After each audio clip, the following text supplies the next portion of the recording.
Now, if you've been on YouTube for any length of time, then you've probably seen, or maybe you've even watched videos which promise that you can grow the size of your pee-pee. Many men wish that they have a bigger pee-pee. And if you go just run this through Google Analytics, you will discover that this is getting a lot of hits on a daily basis. There are obviously a lot of guys interested in the prospect of growing their pee-pee. Now, how much truth is there to this? Now, a lot of guys are in fact insecure about the size of their pee-pee, and I myself have been through that, and it's actually quite a funny story. Completely unfounded. I can remember one day as a small boy stood in the playground at school. It was in the 1980s. In the 1980s they were really cruel to kids. It was a freezing cold day, but our uniform policy was that we had to wear shorts. So there I am one day, I'm stood in the playground at school. And you know how boys are when they're in the playground, they're all talking about the size of their dick, and everyone of course has got a big one. No one ever turns around and says, oh, but mine's only an inch or 2 inches. You never ever hear anybody say that. Anyway, this conversation was going along. All these boys are boasting about the size of their pee-pee, like boys do. Mine's bigger than yours, it's faster than yours, it does more than yours, it costs more than yours. It's, of course, all normal kind of behaviour for schoolboys in the school playground. So I'm with a group of boys, they're all boasting about the size of their dicks, and I put my hand in my pocket, and you know how it is on a cold day, everything kind of goes like that. And I put my hand in my pocket and I thought to myself, thought entered my head, oh shit, I've got a small dick. So after this day, of course, everybody comparing myself to everybody else that was stood around me at the time, I've got a small dick because they're all claiming to have a lot more than I discovered when I put my hand down there. Now, so I developed a complex. I went through the majority of my early teens with a sense of inner inferiority, worries about it, that I've got a small dick and everything. Now, the very, very first time when I finally made my first successful encounter with a girl, so I was in a quiet, dark corner of the park one evening, and her hand has gone down my trousers, and I remember what she said to me, and at the time it was literally like music to my ears. It was like the words of God. She said, oh, you've got a big dick. And I'd gone through all these years of worrying about it. The very, very first time that a girl touches it, I'm complimented. Oh, wow, it's big. And now, and here's the thing, it's, guys are often worrying about this kind of thing. And I can remember the exact thought that entered my head when this girl said that to me. And I remember thinking to myself these exact words, that's because your hand is down there. It's not normally like that. But the point I'm making here is that basically I went through my entire life, I've been complimented on the size of my dick quite a few times, and no woman has ever turned around and said to me that you have a small dick. Now, even in we've all been here, you're in a relationship, things have gone a little bit south, you've reached the point where it's just back and forth bickering and insult hurling. I got called all the names under the sun, a narcissist, a C unit. Use your imagination, you've probably been there. But the one thing that none of these women ever said to me was, you've got a small dick. the one criticism. I've had practically every other criticism that a woman can throw at you, but the one that I've never had was, you have a small dick. So guys, I think, you're worrying about this. You're worrying about something that you do not need to worry about. Now, of course, there are plenty of gurus out there who are playing on your insecurities, and they are offering you techniques to grow your PP, increase your girth, and all of these things. And so I went online, I did a bit of research and everything. There's quite a lot of, $100. I found an ebook for $100. It comes, of course, with testimonials of dubious origins. There are dubious studies that claim to state what women want, and of course what these women want and the way in which this research is presented to you, it convinces you that what you have is well below par, and women are not going to be satisfied with it, so you kind of feel inferior, so you're more likely to go and drop $100 for an ebook. And that's one of the things that, $100 for a digital file, it's a digital file, $100. That's a bit excessive to me, but if people want to be stupid enough to pay that, then that's their problem. But now I did some more research. Now I've actually found out the secret technique. It's a process called jelquing. Now I'm going to quickly grab a device and refer to an article that I found about jelquing in Rolling Stone magazine. Now I'll drop a link to this article in the video below. Have a read of it. It's very insightful and it's very revealing. Now I'll just quickly run through it. And the title of the article is Stretching the Truth: How Incels Are Jelquing for a Bigger Penis. Now it goes on to describe what an incel is.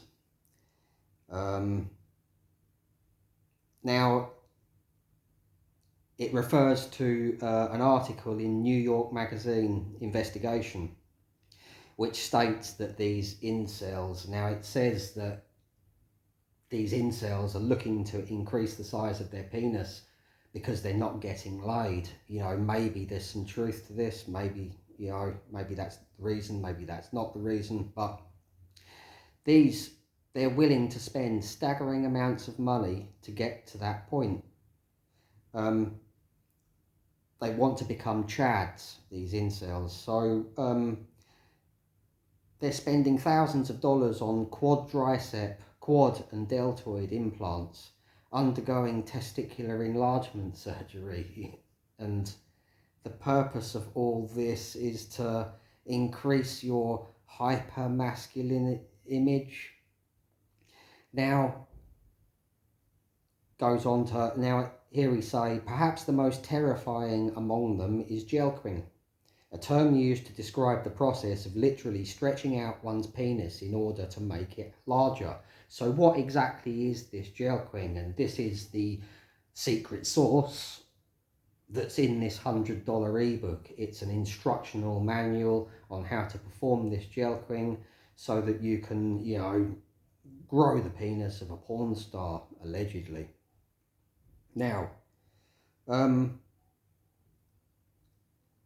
concept of jelquing, if not the actual term, has been around for as long as men have felt insecure about the size of their penises. Now, from personal experience, that's been, at least back until the 1980s, but probably before that. But men didn't talk about those kind of things in previous ages. Now, basically, put simply, jelquing entails stretching out or milking the semi-erect organ for a set amount of time per day, which theoretically creates small tears in the penile tissue, forcing the growth of new cells and thus a small increase in size. Same kind of concept, which working out gives you small tears in the muscle, consuming protein and amino acids repairs the muscle, makes it denser, stronger, bigger. it seems to be following the same concept of that. Now, some have suggested that jelquing enlarges the blood chamber of the penis, allowing more blood flow to the penis and larger erections, because of course an erection is caused by blood rushing into the penis and making it hard, as we all know. Of course, the article goes on to say, there is very little actual research suggesting that this is true, in spite of all this research and everything that these gurus are quoting when they're trying to sell you these expensive ebooks. This is a quote from Yaniv Larish, MD, a partner at Fifth Avenue Urology in Manhattan. Now, urology is basically a dick doctor, put simply. So the guy's an expert, he's a penis expert. So what does a penis expert have to say about this process of jelquing? So we go into it, and he says, when patients have approached him asking should they try jelquing, I'll quote him, "I routinely advise patients not to perform it," he told Rolling Stone magazine. And the reason is because when you do that stretching technique, essentially what you're causing is a microvascular injury to the erectile bodies of the penis, the corpus cavernosa, the chambers in which the penis that fill with blood when you get an erection. Stretching the penis, says Dr. Larish, could potentially damage the corpus cavernosa to the degree that men could be at risk for developing Peyronie's disease, a condition that can result in severe curvature of the penis and in some cases erectile dysfunction. He goes on to say that a guy who is on his quest to gain length of the penis and has total normal functioning penis ends up damaging the penis to the extent where it can no longer function as a sex organ, he says. But none of this, however, has stopped men on the internet from trying jelquing. Now, I don't know if any of you are familiar with the term priapism. Priapism is a prolonged, painful erection which cause damage to the penile tissue in a similar way to this, and which can affect your ability to get an erection. The damage to the penile tissue can cause you to no longer be able to get an erection.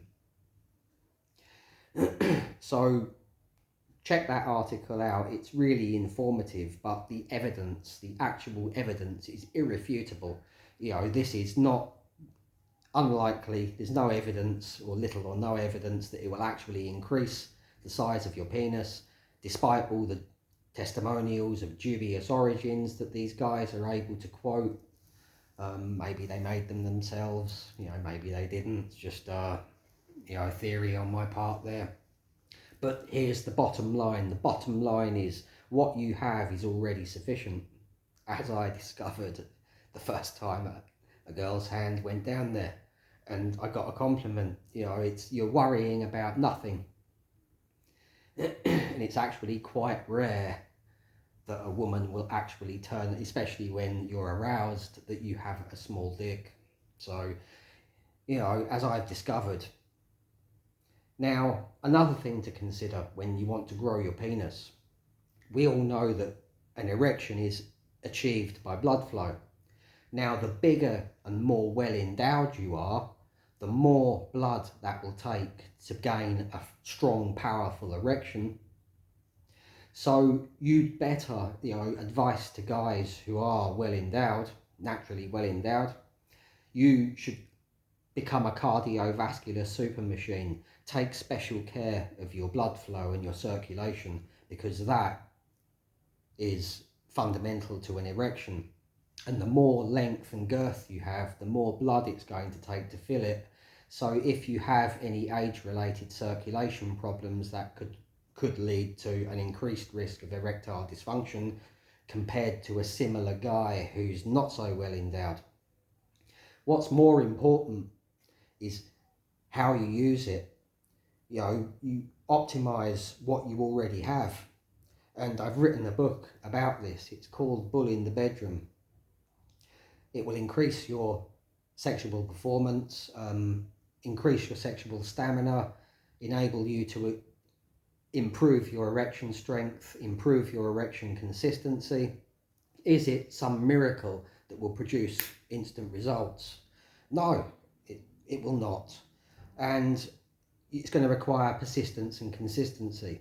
Now, I've seen a lot of these gurus who are selling expensive ebooks. $400 I saw an ebook for on this subject.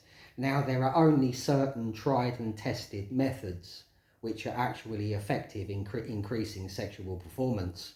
So my guess is, because these are effective methods and they actually work, the book that I'm selling for $10 is probably the same information that other guys are selling for $400.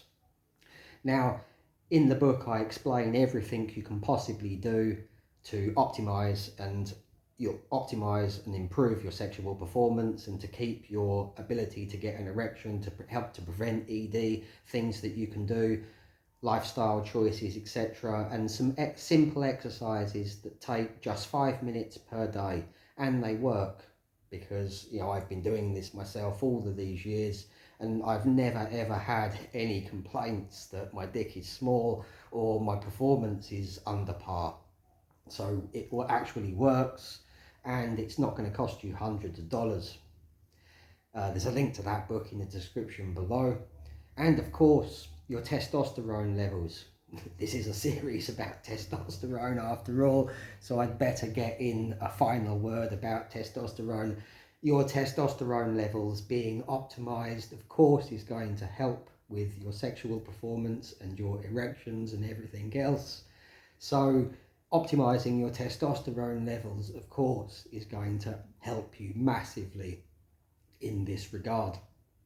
Now, how do you increase the size of your PP instantly? Well, one really good way is to have a woman put her hand down there. It works every time for me. Now, if you want your PP to immediately appear to be bigger, merely trim the hair around it. Just by trimming the hair around it can make it appear as though it's bigger. Give that a try. You will make your PP appear bigger. Now, this is a series about testosterone. Everything you can do to optimize your testosterone levels and keep your testosterone levels optimized until you get older. Subscribe to this channel and follow this series.